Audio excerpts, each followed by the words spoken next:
आइए हम देखते हैं। बताइए कि निम्नलिखित बहुपदों में से किस बहुपद का एक गुणनखंड x + 1 है। तो सर्वप्रथम हम देखते हैं x + 1 जो हमारा है, x + 1 का हम अगर शून्य ज्ञात करेंगे तो हमारा मिलेगा x = -1।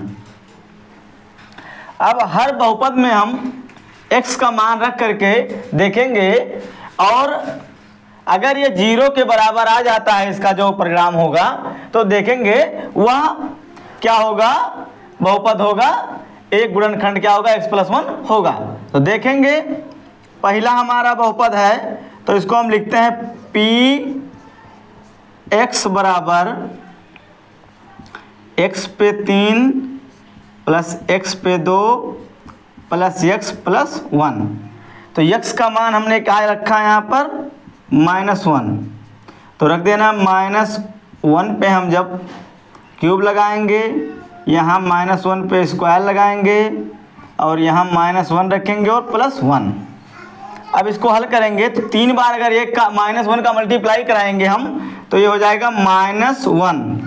और यहाँ देखते हैं माइनस माइनस का क्या हो जाएगा, प्लस, और एक तो यहाँ +1 हो जाएगा।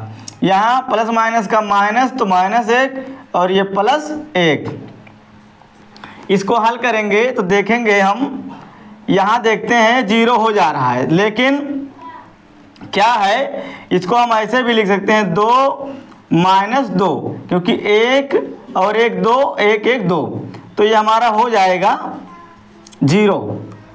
तो यह क्या है, बहुपद का एक गुणनखंड x + 1 है। यहाँ लिखेंगे हम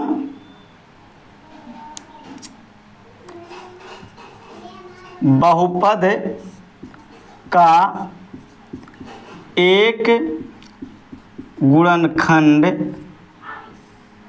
x + 1 है, क्योंकि यहाँ देखते हैं हमको 0 प्राप्त हो जाता है। अब हम दूसरा देख लेंगे, यहीं बगल में यहाँ देखते हैं px बराबर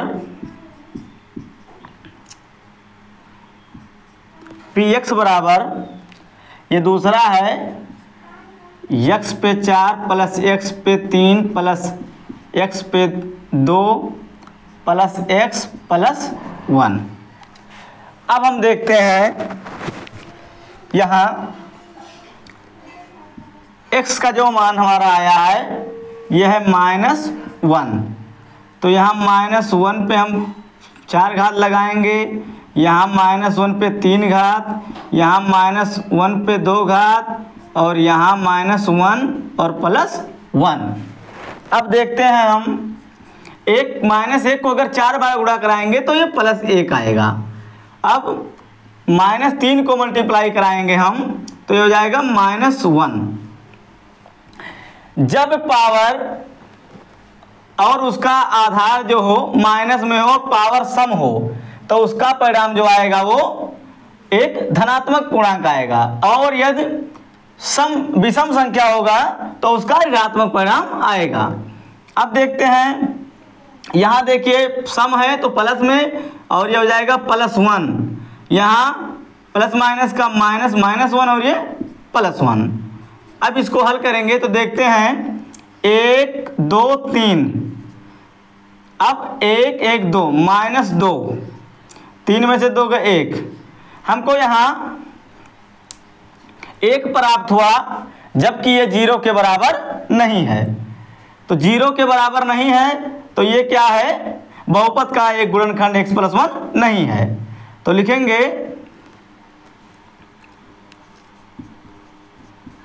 बहुपद का एक गुणनखंड x + 1 नहीं है, क्योंकि अगर ये 0 आया होता तो बहुपद का एक गुणनखंड x + 1 था, और ये 1 आया है तो बहुपद का एक गुणनखंड नहीं है। अब यहाँ हम देखते हैं तीसरा देखते हैं अब हम तीसरा देखेंगे, हमारा ये तीसरा बहुपद जो है ये हम देखेंगे। तो देखते हैं पी एक्स बराबर यक्स पे 4 प्लस 3x पे 3 plus 3x square plus x plus 1। यहाँ हमको -1 मिल गया x बराबर, जो शून्य के उसको रखेंगे तो p और -1 रखेंगे।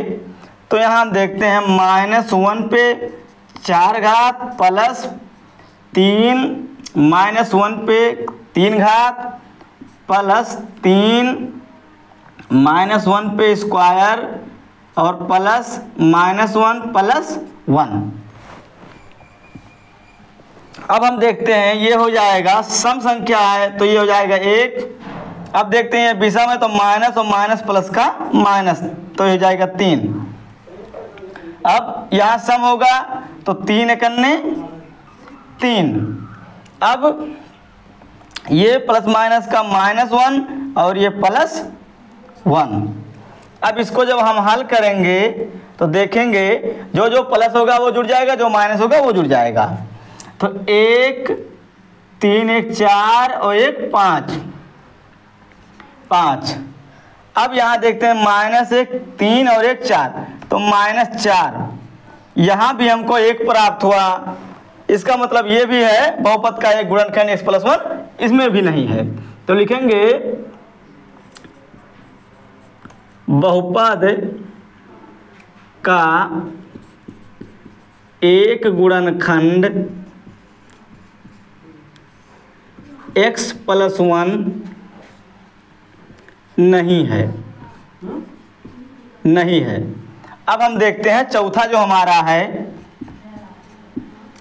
चौथा हमारा जो है ये देखेंगे, ये है तो x पे क्यूब, एक मिनट, चौथा प्रश्न जो हमारा है तो px बराबर इसको लिखेंगे तो ये है x पे क्यूब माइनस x पे square minus 2 plus √2 x plus √2। अब हम देखते हैं यहाँ -1 रखने पर तो ये -1 पे 3 घात माइनस, और ये -1 पे 2 घात माइनस 2 प्लस √2 और यहाँ -1 प्लस √2।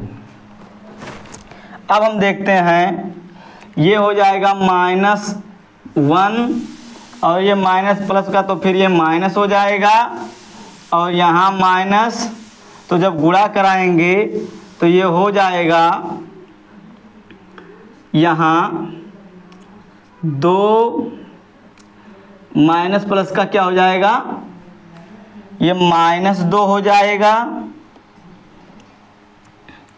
माइनस प्लस का -2, फिर माइनस प्लस का -√2 और ये प्लस √2।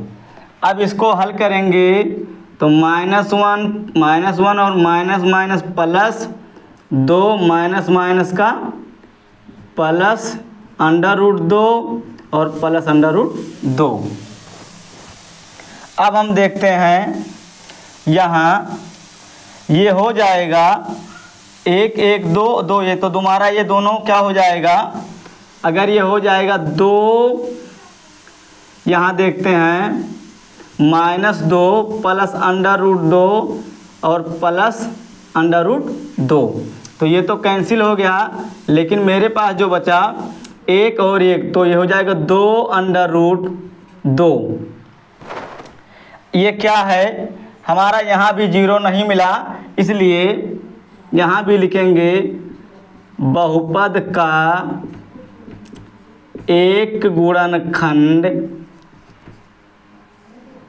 x+1 नहीं है।